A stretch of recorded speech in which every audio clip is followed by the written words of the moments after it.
kubor nakaslem jong Nong Hima.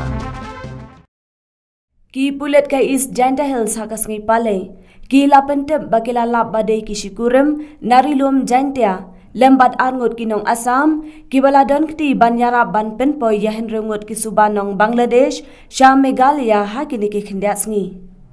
Ha ukerwa kubor balapadu SP ke is Jaiñtia Hills ujakpal Singh Dhano laong bahaka janmir jong ka hinyau tarik ujelio ki pulet pahara ka umtera infiltration checkpoint kila pensange yakawai ka kali Maruti 800 kabarongli Henry ka klem sange satya bat kala phet bang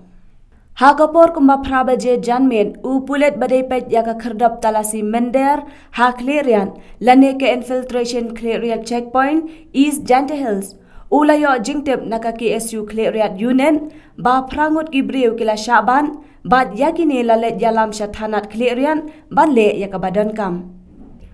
USP ulayathu bahadin balapet bnia yaki kot kisla lashem bahan rengot ki balawan kidei ki bamshem ladan satya yaki kot kisla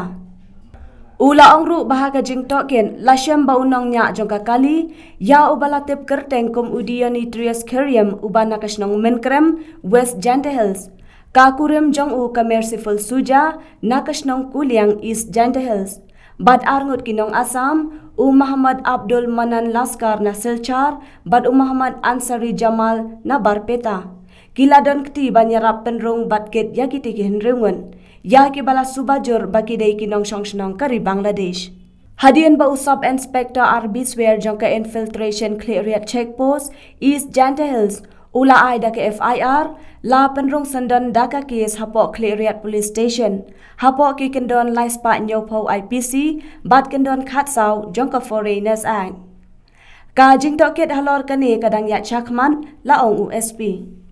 ki henrengot ki breu ki bala Suba baki dei na Bangladesh ki kentob yo Muhammad Farbat Mia Muhammad Shahin Mia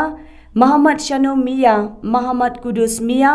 Muhammad Babel Mia bat kasaya khatun barok kini ki henrengot ki dei nakasnong habigan Bangladesh